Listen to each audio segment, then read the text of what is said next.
Thank you so much for being Hey, here today. I am so fired up to have you on. You are an absolute Yukon legend and GOAT up here in the Northeast. So we are fired up to have you on. I appreciate it. thank Um, you for having me. Absolutely. I'd love to jump right in and kind of talk about your journey through youth sports. I'm aware that your family has been big in collegiate athletics. Your parents both were college athletes. Can you talk to me a little bit about how that shaped your early years of playing sports? Yeah, at an early age, I mean, even when I was born, my dad was playing in his rec leagues and he would just bring me to the gym with him. So before I was even out of my cradle, I was in the basketball gym. I have a twin brother who ended up playing football in college and then a brother who's 15 months younger. So the three of us were super tight. They're big guys. My dad's 6'4", my mom's 5'10". I mean, as I joke that being a twin, I've been competing since I was in the womb. And just kind of growing up, my dad was working long hours. My mom had the three of us within 2 years. So their goals were just to get us as tired as possible so they'd be able to sleep. So we were outside constantly rollerblading, shooting hoops, playing soccer. They signed us up for soccer when we were like 3 or 4. So we were just always super active, did gymnastics, did anything you could think to get three kids tired. They threw us in everything. My little brother was competed in the Little League World Series, in the regionals. We just kind of did everything. My brothers would play football. I'd be on the sideline with my dad tossing the pigskin around. So sports were just kind of integrated in our lives at such a young age, whether it was to keep us tired or get us tired or because we were just that active. It's just something that we grew up loving and continue to do, I mean, till this day.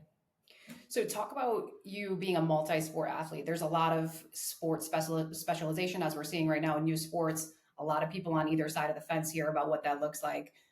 With the business that I'm in right now, we're airing on the let's let kids play multiple sports. It's good for their mental health. It's good for their physical health, friendships, all of the things that are so important to youth sports. So, you sound like a very well-rounded multi-sport athlete. How did that impact the way that you grew up and the recruiting process and how you ended up focusing on basketball? But can you talk a little bit about that? Yeah, so I again grew up playing soccer since I was a little kid. Picked up and basketball since I was like 6. Dad coached us. I played with the boys, so it was great, just the competitive aspect. And like we didn't like to be bored. So even like at a young age, everybody would say, let's go to the Doty's house, and we would play capture the flag, or we would play any kind of pickup game. We'd play 3-on-3 football, just like anything. Kickball was huge, hockey, like anything you could think of. Um, so just staying active and having fun. So that continued through high school, and that's how we made friends. Like if we were in the area, it's like, oh, let's go play CYO Mm-hmm. basketball. Okay, so then we made friends with people who went to the Catholic school, or we played biddy basketball. So kids from all the different other townships would come in, and that's how we made friends and similar interests. So that was always kind of engraved in us. So when I got to high school, we went from a public school to a private school. So I went to Germantown Academy. And in order to make friends, it's like you play sports. So the fall sports were soccer, winter was basketball, and then spring was kind of like, all right, well, what do we play? The boys played baseball. I picked up track. And from the social aspect, it was huge. Different group of friends, just kind of interacted there, competed different ways. And then from a physical standpoint, running track helped with endurance, soccer helped hand-eye coordination, my footwork, which then translated to basketball. So just kind of continuing there. And then I just happened to be good at it and playing varsity since freshman year. When it got to be my senior year, I wanted to play 3 sports for all 4 years on varsity. It was just kind of like a cool thing to do. Even after I verbally committed to UConn to play basketball, I still wanted to play soccer and run track. One, because I felt like I didn't want to let down my coaches and teammates, but also because it was really fun and it kept me active. So being able to use different muscles, the hand-eye coordinations, and for it to be fun, I figured like it's a game. So if you're not having fun, why do it? Totally agree. Let's talk about your high school career through basketball. How you ultimately chose UConn. Obviously, you had multiple offers. through that process. So can you talk to us about what that recruiting process looked like? How was the dialogue with the coaching staff, your visits to campus, why you ultimately chose UConn? Yeah. So I knew I liked basketball since I was probably 6. It was just something that I just loved. Everything from the community to how to figure out how to score to the teamwork, team aspect. So I played AAU basketball starting at 11 years old. I played with a fantastic team from 11 until I guess 16 was when we had to stop. So like Elena Deladon was on that team. We had other players that played at Washington State, Harvard, Villanova, Navy. So we all went D1, UMBC. So we had a pretty solid team. So with that came a lot of eyes from a recruiting standpoint. So especially with Elena being the number one player in our class, she was getting. I mean, we were getting we had college scouts at our games when we were 12 years old. And it was just lined up like kind of what it is now, but imagine 15 years from it, 15 years ago, like there was no social media. It was just kind of word of mouth. So we'd show up to these games. It was just packed. I'm pretty sure I had a mouth guard at one point. And I threw it and I hit like Pat Summit. Like that was just like our regular. So with that recruiting process, there's a lot of attention. So I am so grateful for the team that we had, the coaches that we had, but my parents specifically. They kept me level-headed. They kept it fun. And it was like, all right, early on, let's have a pros and cons list. What do you want? I was like, I don't know. I'm 13 years old. But I was getting calls. I was getting letters. I'm pretty sure I still have a lot of my recruiting letters in my pop's attic. And just knowing what I wanted out of it and answering those questions with people that were close to me. So that was the biggest thing because you hear outside noise from everywhere. So having such a close-knit family, having such a close-knit team, we were able to kind of like bounce ideas of like, okay, do you want to go far? Do you want to stay close? Do you want to go to a Nike school or an Adidas school? Do you want to play for a female versus a male? Do you want to play right away? Do you want to be all these things? It was just like, what jersey number do you want to wear? Do they have it available?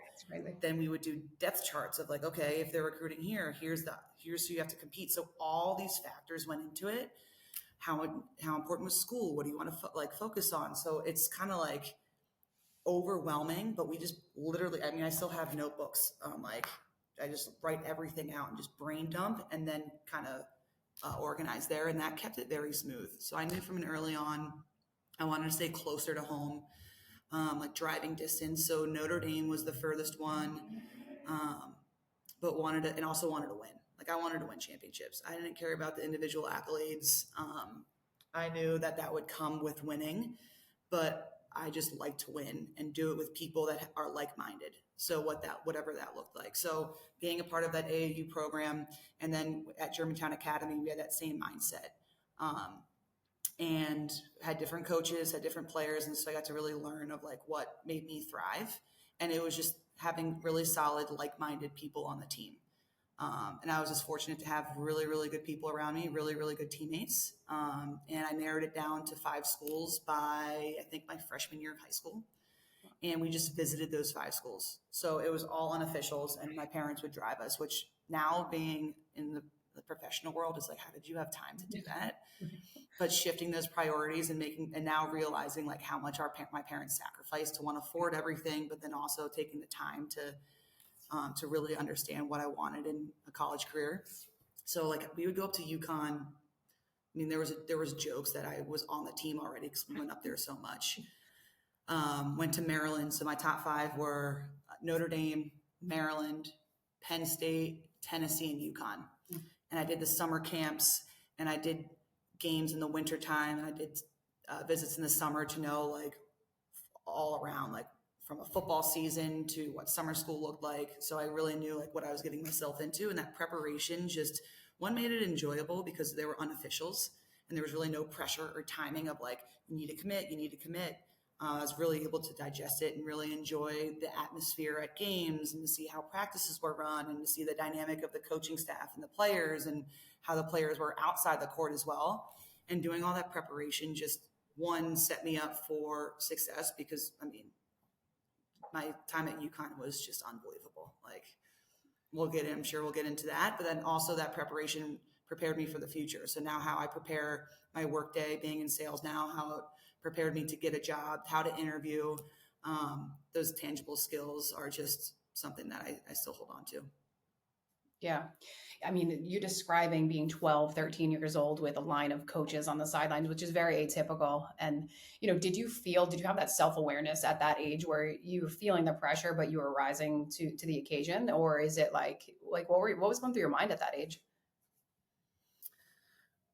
Gosh, I mean, it was so long ago. I think I was just playing free. Like, it's like it was basketball. And it wasn't like, oh, I better score this or not turn the ball over here. It's like, cool, they're coming to see us play basketball. And maybe looking back, it's because I think Elena had all that pressure that the rest of us were able to play Mm-hmm. and be like, okay, like worst case, Elena will take over. Or, okay, if Elena's out, then sure, I'll take that game winning three. Like, I don't think I mean, looking back, I've never really actually thought about the pressure because I never felt it. Like, I never felt like bogged down and like, oh my God, I need to perform. And I think that just comes back to, my parents, my family, our teammates that they never really needed to. And then going to UConn, Gino put pressure on us, but he never had the outside world put pressure on us. He always took that pressure off of us. Yeah. Um, I wonder if so looking back, it's like, yeah, And I wonder never if really social had that. media kind of didn't have the same effect that it would have, if that scenario happened now, that type of those eyes on those scenes is a little bit different from, when you were there. So, I mean, I wonder if the That's a times good point changed too, a bit. Yeah. for sure. So bring us to your senior year. You've already committed, you're playing soccer, you tear your ACL. What's your thought process going into that? I mean, obviously, I'm sure it was a devastating blow. And how did you get through that? How did you beat the adversity? How did talk about that whole scenario? Yeah, it was. I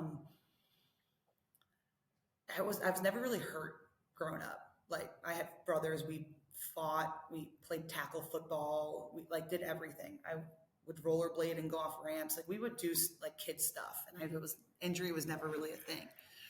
So going into my senior year, I verbally committed to UConn. I called Coach Ariema and was like, hey, Coach, I know I verbal to play basketball, but like I've been playing soccer my entire life. This is the last time I'm playing. He's like, listen, you're a kid, like go play. You'll never play again. Like enjoy it. So I got signed off from him. First home game. I remember like it was yesterday. I got a ball from the sweeper. I was playing forward and I went to trap the ball and turn up the sideline. So like pivot off my left foot to go up the sideline to then cross it with my left foot. And when I stepped, I guess it was a midfielder, came and slide tackled, and her inside cleat hit the inside of my knee, and everything blew. So it wasn't like I like stepped weird and my knee went. It was like a football contact, Contact. and everything blew out except my PCL. And I remember dropping immediately, feeling like the lower part of my leg was on the other side of the field, and I was just like, it didn't hurt at first. It was the oh shit, there goes my scholarship and there goes my senior year of basketball, where you get the McDonald's All-American, you get all the accolades, right? You get to do all the cool stuff from all the hard work you did through high school. And I'm like, oh God, my parents are going to kill me. Because there were conversations like, no, you should probably just focus on basketball and play. But this happened and it was September. And I got surgery right away. I ended up going up to Connecticut to get surgery. And just because I wanted to be close because I knew the rehab was going to happen through summer school.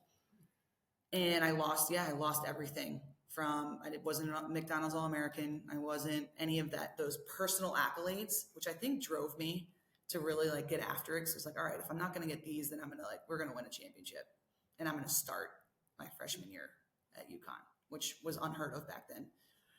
And so that kind of motivated me. But because of like I had such great coaches in high school, I had such great friends and family, I didn't feel like it was like, okay, cool, it's another challenge. And then I'm just going to get through it. So like every day I was in the training room doing stim, doing leg lifts, doing everything that was needed because we had a plan and I just stuck to it. And it sucked, but I ended up, it was funny, I was just talking to my fiance about this the other day, or because I was back east with my mom and my fiance. My mom was like, yeah, for track, I wasn't clear to do the high jump off my left leg to go Mhm. over. But we needed points in states. So our track coach goes, can you jump off your right leg? And I was like, sure, I'll try. Did it and won high jump in states off of my opposite Okay. leg. So it was like I found other ways to compete Yeah. and still be involved. And then I was like, yeah, I'm going to go to summer school and continue to rehab and be fine. And just that day by day mentality of like just doing those little things each day to build up, ended up working out. And then I got cleared right before my freshman year practice started. And then come the first game, Coach RM put my name up on the board as a starter. So I think that's what kind of kept me going too. Of like, all right, there's always something to kind of attack. Yeah.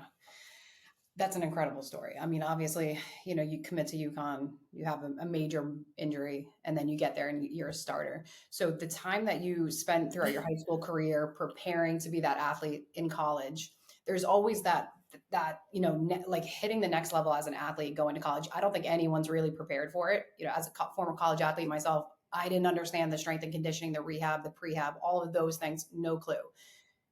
You had a different circumstance. You were coming in with an injury, trying to, bring your way up. So talk to me a little bit about what you think the differences, major differences are between high school athletes and collegiate athletes, and how our athletes now can start preparing for, some of those big differences and nuances, subtle differences as they go through that process.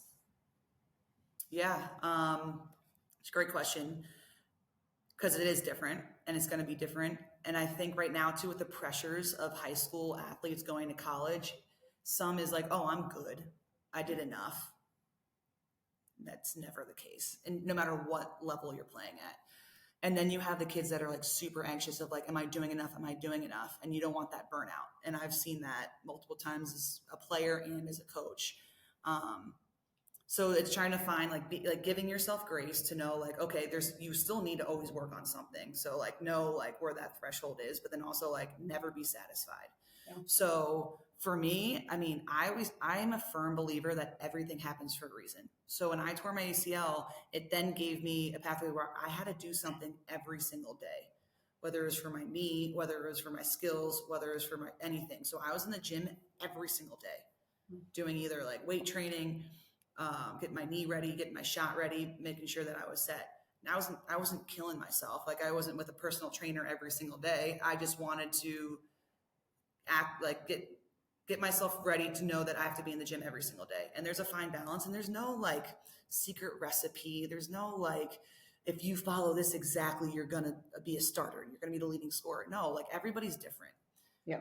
Every situation's different. For me, if you're doing what makes you happy, like if you need a day off, take a day off. Just don't make it 2 days off. If you need a day to just like go after it, go after it. So it's about balance too, which I'm realizing. And now, not when I was 14 and however old I was when I tore my 16 when I tore my ACL, but just enjoying the ride, enjoying the journey, knowing that you're doing everything you can to prepare. And then if you don't, you can't be disappointed. It's Yeah. like, well, what were you doing 2 months ago? So kind of having that level head of and understanding and reflecting on it to being like, okay, yeah, like, oh, I slacked off last week. Let me get after it this week or whatever the case may be. Yeah. And those then go in it. So I think I being saying that everything happens for a reason because I tore my ACL, I had to do something every single day Yep. because there was so much atrophy to my knee. So with that, it did prepare me going into my freshman year. Now, fast forward to freshman year, the pace, the intensity, the expectations, the pressures, that's all there. Because now you're coming in to sophomores, juniors, and seniors who have been doing it underneath that pressure, and you're not the best anymore because now you're competing with other people who are the best, who've been practicing and doing it, know it. So being open-minded and being open to those challenges and not backing down from it, understanding that there's going to be like respecting that seniority, but also being like, no, like, okay, I'm going to rise to that challenge. So that's why I loved playing at UConn, is because especially the era I played at, UConn's bar was so high and the media and everybody's being like, UConn's bad for women's sports. Is it though? So what, you want UConn to now lower the level so then people can rise, or stay high so then everybody else can rise? And we started at that at freshman year. He always treated freshmen as sophomores as juniors, and then seniors as pros, because you always want to be above that bar. So having that mentality, having fish in the fishbowl analogy as well, the fish stays as big as your environment. If you put a fish in a bigger pond, a bigger bowl, the fish will grow. So having those environments and those situations to continue to grow, to continue to level up, because you'd be surprised. Like if you put the bar high, you'll be able to reach it. Now, if the bar lows, you can't. It's really hard to break through that bar. So having that mentality and having that competitiveness and competitive edge, and that's not for everybody. Yep. But if you have that mentality, I mean, if you talk to other high-end athletes, it's like, yeah, where's that bar? I'll go get it. Yeah, I love that. And I think a lot of that speaks to your journey at UConn, the culture that they have, the expectations they're setting. Clearly, it still resonates and you can still speak to that so clearly today. You said you started as a freshman. Obviously, that can be challenging for a freshman, to step into those type of roles and to say, yeah, I'm going to be a starter. Obviously, you played with an incredible cast around you. How was that received by your teammates for a freshman to come up and get a starting role? It was awesome. I mean, I had the best teammates. If I always talk about the era that I played in from 2008 to 2013. It was such a great group of just like-minded, competitive, respectful. Like it was awesome. Mel Thomas had a ACL tear. She could not redshirt that year, so she graduated. She was rehabbing her ACL to then go play pro overseas while I came into rehab for my freshman year. And she took me under her wing from ball handling drills to shooting drills. We would compete on like BOSU balls, like single leg stuff. And for her to take me under her wing was incredible. I mean, she didn't need to do that. Like she wasn't playing anymore at UConn. She was continuing on. She could have easily been like, no, I'm focusing on my professional career. So it started with her. Then I moved in freshman year into the dorms. The first person to show up to help me move my stuff in was Maya Moore. It's like, you don't need to be doing this, but she showed up with her mom and she helped me and my family move all my stuff into the dorm room.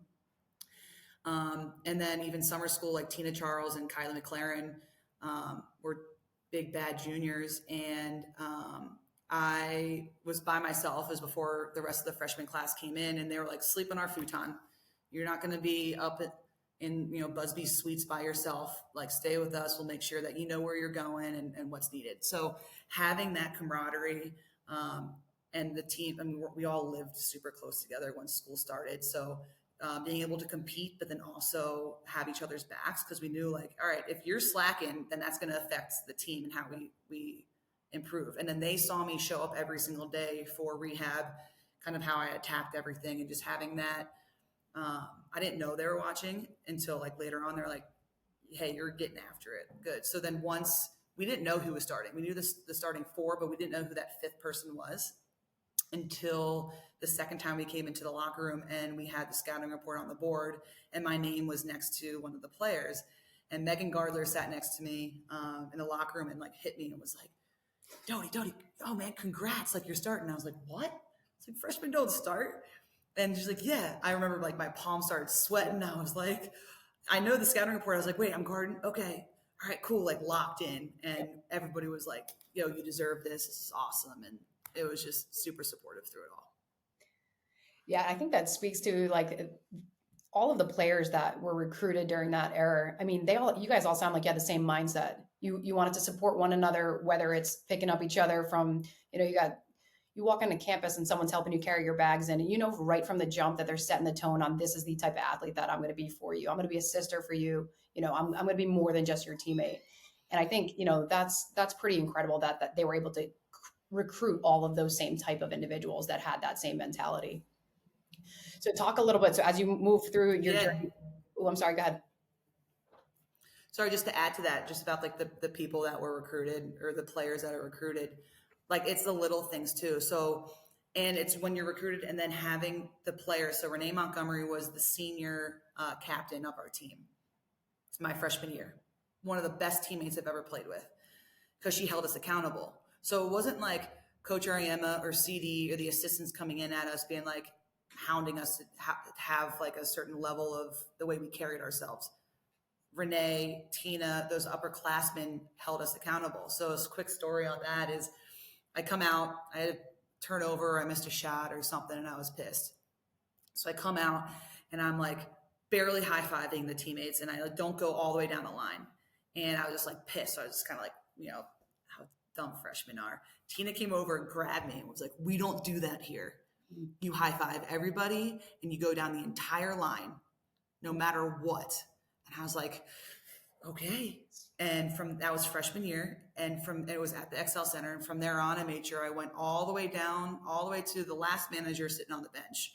Yeah. From there on out, so holding each other accountable, and then respecting that is huge, and that's kind of the culture that Coach Ariema and CD instilled in everybody, and it's really really cool to see going back now. That's still the exact same way. Yeah. I mean, I love that. And I think the way the way you do anything is the way you do everything. And the way you're going to treat the managers down the end of the line, the way you're going to treat your training staff, like if you're treating them with respect, that's the way you're going to go about life and treat, everyone the same way. You had some really incredible female assistant coaches through your time at UConn. Can you speak about their role, their dynamics, the difference between having a male head coach with female assistant coaches, kind of what that looked like, how you guys treated one another, and how that like all fit into the culture of UConn? Yeah, it was great. I mean, Coach Ariema, I think he's the smartest man in the world. Not only for his basketball mind, but kind of how he lives his life as well. I think he was quoted somewhere about how he's only good as his assistants are. So he knew that he needed to hire really solid assistants in order to be successful. So when he hired Chris Daly from the jump, it's like no brainer. You're going to be successful. She's just locked in, super dialed, and it's all about the details. And she actually recruited me when I was young. So we had a special bond, a special relationship through my recruiting process, and just how tough she is from how hard you go, how she just doesn't let up, but then also just loves you so hard. Yeah. So having her around was incredible, and I think that she gets good credit. As credit is due. She is the reason why UConn stays as consistent as they are, with Coach Ariema being his mastermind. And then Shay Ralph was the guard coach. So Shay started my freshman year. So she came in when I came in, and having her background as an All-American with her knee issues and surgeries, how she had her whole mouth redone because she would just dive on the floor and lose her teeth. Like I've lost my whole front row of my teeth from diving on a loose ball. So having my molar still chipped from Maya giving me a shoulder one-on-one drills. So just having that competitiveness and knowing okay, she's gone through similar situations that I did from an injury standpoint, from wanting to be an All-American, from all that mindset. So having her there every single day, we're in her office just chatting it up, from watching film to how she handles certain things and how she carries herself. So to see her being successful now at Vanderbilt, sorry, Let's get a reminder. So having her kind of as a role model and a mentor as a player was unbelievable. So it's no surprise that she's being so successful at Vanderbilt, and seeing what she's building there. You knew she was going to be set up for success there. So yeah, had a lot of positive females around. Jamel Elliott, just her energy. She was the post coach with CD. How she approached every shoot around, just how we prepared, kept it fun, but kept it intense. So, and I went down to our athletic trainer, Rosemary Regal. So I was with her every single day with all my injuries, and she was just fantastic. She knew if I was having a bad day, she's like, all right, have one day, watch Jerry Maguire with the lights off. And then next day we're getting after it. And then I'm sure we still have pictures of me just laying face down on the ground, just exhausted from a hard workout that she put in. But just being that support there too. We just had an unbelievable group of individuals. Yeah, absolutely. I think I was a head coach in college for a little while, spent 5 years as a head coach. And I think there's this challenge of being tough, but also being nurturing, being empathetic, but also being strict and holding people accountable. And I think it's challenging as women, whether you're in the boardroom or you're on the court, that connotation, oh, this woman is being a bitch. that's just a real thing that we're dealing with. And no, it's no, I'm just holding you accountable, or I'm setting expectations and I'm asking you to rise to those expectations. So did you see any of that, like through your, watching those female coaches, that, oh, Chris Daly is acting some type of way? Well, Gino gets away with acting the same way. So why aren't we holding the standard, the same? Yeah. I mean, yeah, because it does happen, right? It was out there, and it's like, yeah, but they're also checking in. That's what's crazy about the media, right? You only see what's being put out there and snippets. So it's like, sure, you see how they act on the bench. It's like it's their livelihood, it's their career. It's like, of course, they're going to be intense. Practice, of course, is going to be intense because you want to mimic what the game situation's like. Well, what you don't see is that it's Thanksgiving and we had practice because we have a game the next day. You don't see them putting together a Thanksgiving meal for us and having us getting taken care of. You don't see them calling us being like, hey, I know coach was on you hard today. Like, how you doing? Or a cookie cake when I was after my second ACL, and I just felt alone and like just was like, oh, I'm doing this again. Well, I had a cookie cake delivered post game saying, Caroline, like keep getting after it. So those behind the scenes that aren't publicized, because they don't do it for the publicity. They do it because they genuinely care about you. So seeing Vito Final Four, the amount of alumni that go back, the alums that go back to support the UConn team speaks for itself. There's a reason why we all come back. Since Gino's first team in '86, there's players on the team that still come to the Final Four and we're like one big happy family. Like, there's a reason for that. So kind of having that, it is a family feel. We've all gone through really, really hard times, but in order to be successful, you have to have hard times. You have to you have to sacrifice a ton, but the reward in the end is worth it. And then you have this bond that's just unbreakable. So speaking of sacrifice, you throughout that career that you had at UConn, you tore your ACL two additional times after your high school initial tear. So Mm-hmm. three ACL tears in the same left leg, Mm-hmm. which I don't know the statistics, but it sounds pretty unheard of to me for an athlete to come back. You had some press around that. I mean, I remember being an athlete in the area, hearing your story, hearing about what you're doing, hearing that you're coming back to play on it. So, I mean, put us in your shoes at that point. Like, what were you thinking? How did you think about approaching a third ACL tear? Was there a question about whether you were coming back? Did you have the doubt of, all right, this is it, or not? No, no. Nope. It's like, okay, cool. There we Like, go. I know what needs to happen. And again, it was kind of like I was in this bubble, right? Like, of my fiance calls it my invincible complex. So I get into these situations where I just feel like I'm invincible, Yeah. which helped me through it. And having the support around, having the teammates, having, athletic trainers and coaches being like, yeah, you're going to bounce back, no problem. I think after my second one, um, there was a loose ball and I like dove head first to like save it from out of bounds. It's like, you just have no fear. Where it's like, well, yeah, because I have the best doctors and the best people. Like, I just trusted that I did the whole rehab process. I think the second time was like over a year. Hmm. So like, I took the time, I took day by day again, I did everything right. And I hit all the measurables, and it's like, why wouldn't I just continue to compete and get better? It was after the third one where I knew like my expectations were here, but my abilities were here. Where like I couldn't slap the backboard anymore on a layup. It's like, yep, it's Yeah. because my knees. Or I was like super sore, so where I was getting like treatment on treatment. But I like, again, the preparation. So like before practice, before games, I was in the training room, like warming up my knees, getting my muscles all like working. So then come game time, I was ready. And then post game, I had my ice and my ice baths and my game readies and making sure the swelling stays out. When we flew, I made sure I had a game ready with me and made sure everything was good. So there's a lot of preparation with that as well. But no, like, it's like after the second one was January of my freshman year against Syracuse, January 17th. And it was like, all right, I can't redshirt that year, which sucked. Mhm. So let's get ready for my sophomore year. And was just kind of like, all right, let's get after it. There's really no question that I wasn't going to come back. So take us. So after your third ACL tear, you go through your career at UConn.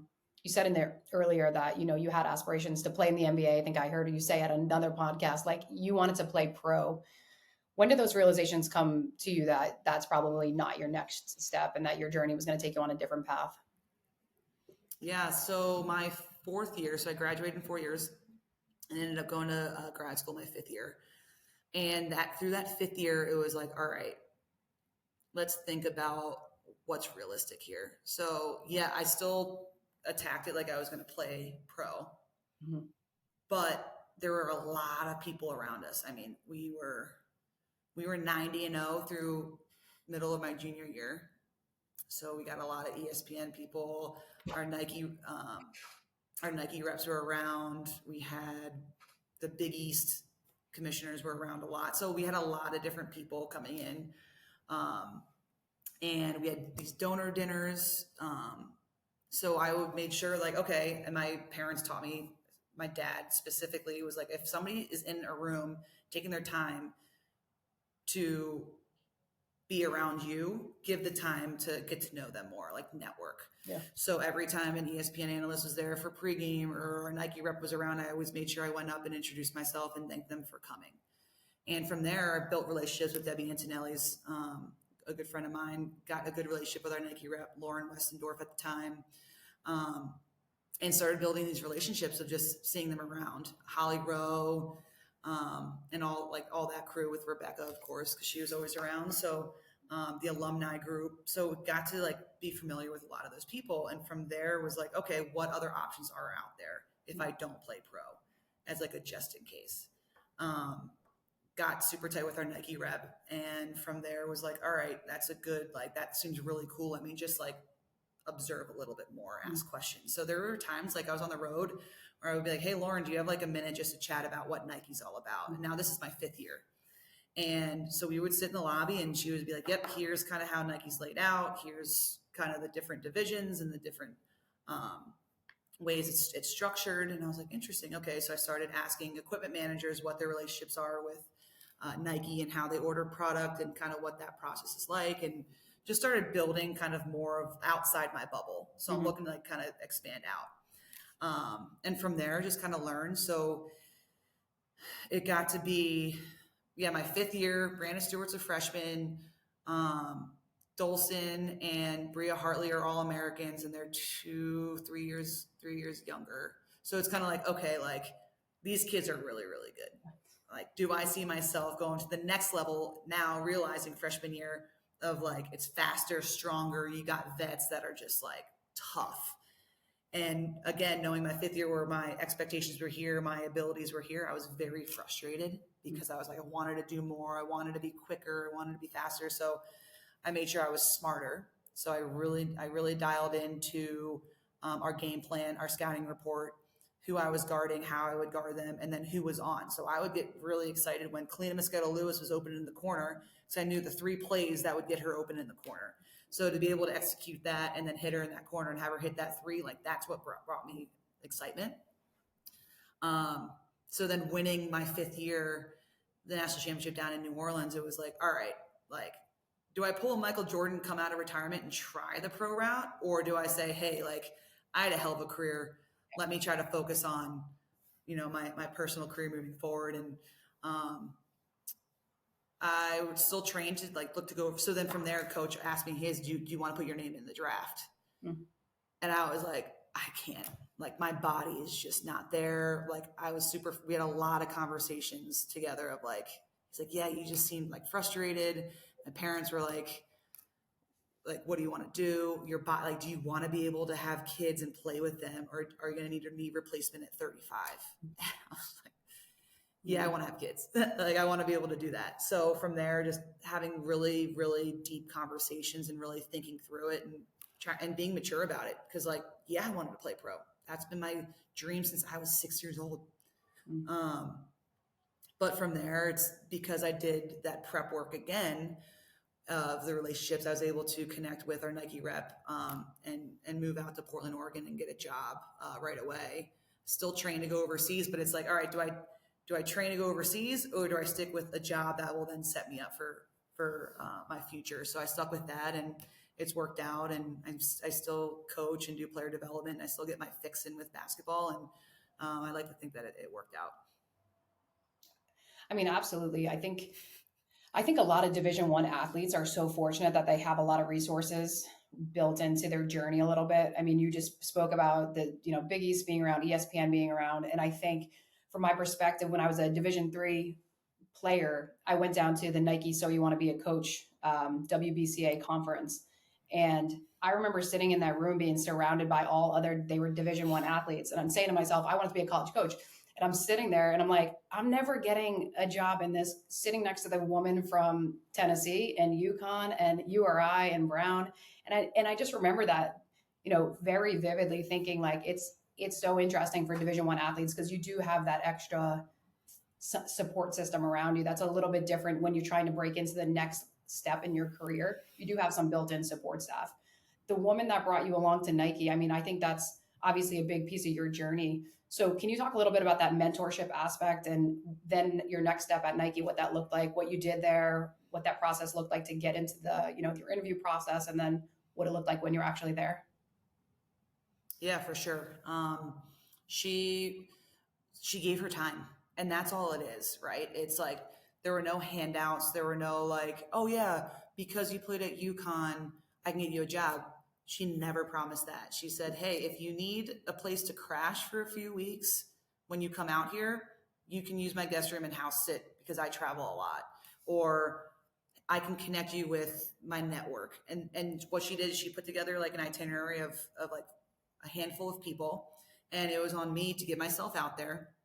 I saved up some money because we didn't get paid in college back then. So I was broke when I graduated. And so I worked a camp after my last game because you weren't allowed to work camps and promote yourself while you were a student athlete. So it was literally like the national championship. Then we had our like spring to do to celebrate and to do our finals. And then from there on, it's like, okay, I need to make some money. So so I worked a few camps. So I had a few, like maybe like $2,000 maybe in my name from camps, where I was like, camps are brutal.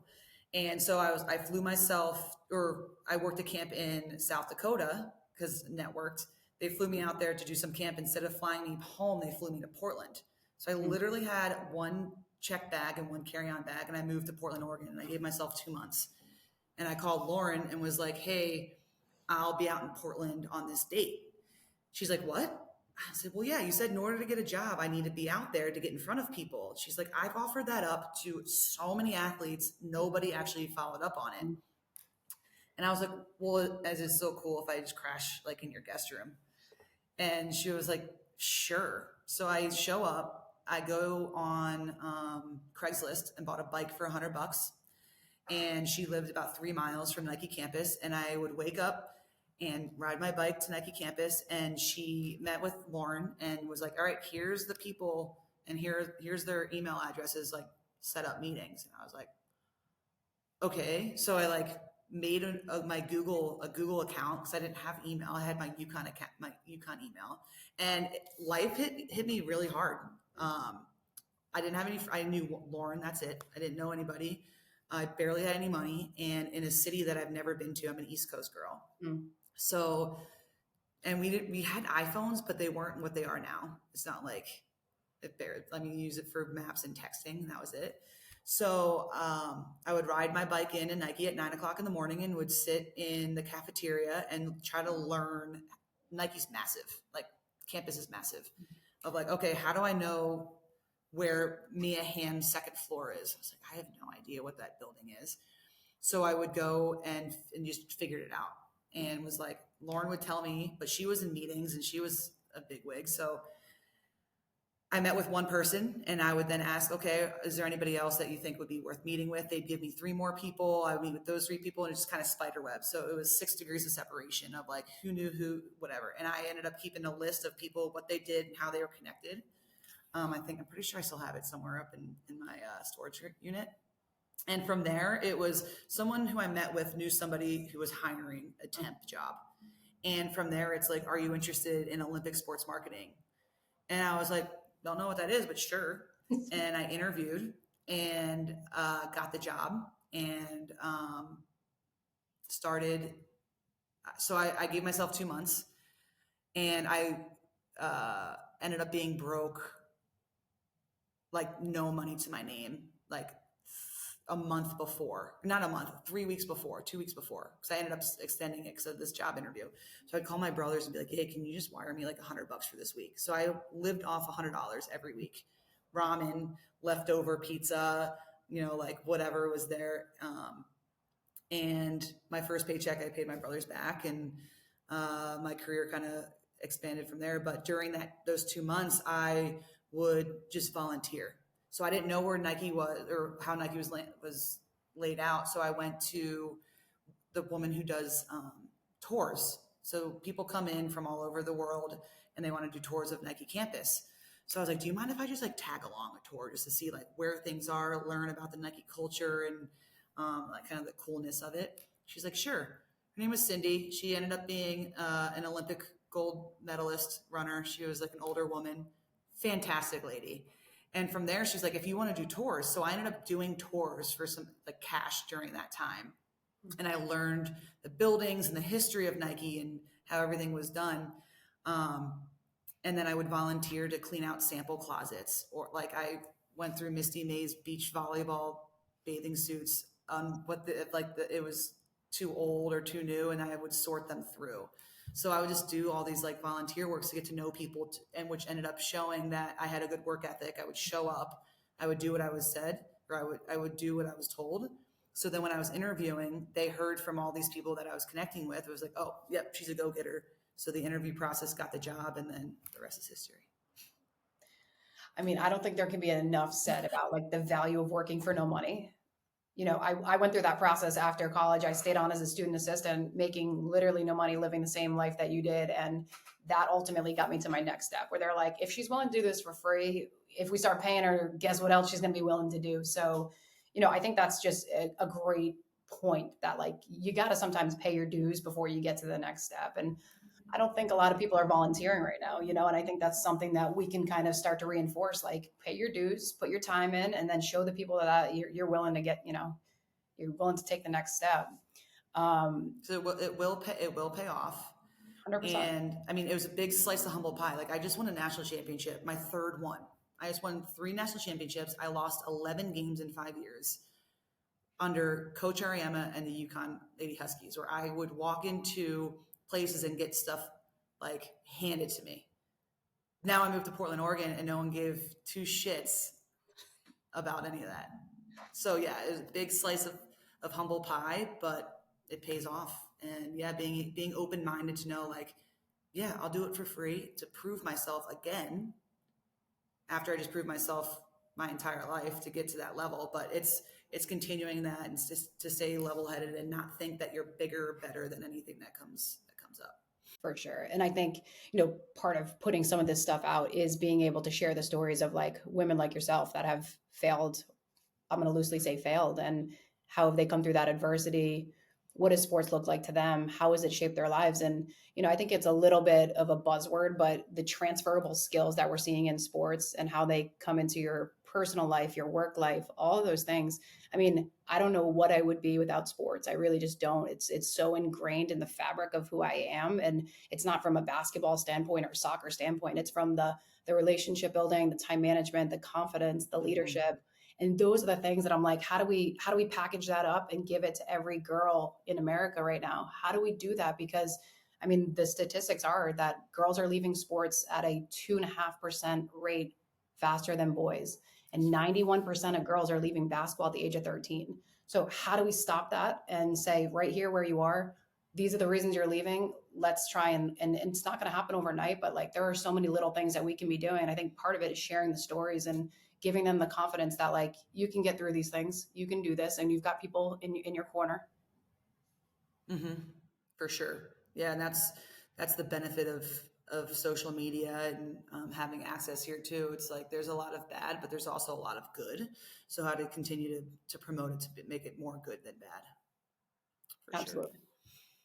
I really appreciate your time today. You have an incredible Yeah. story. You tell it well. I think beyond being an awesome athlete and incredible story, you are an awesome person. I think that's the most important thing.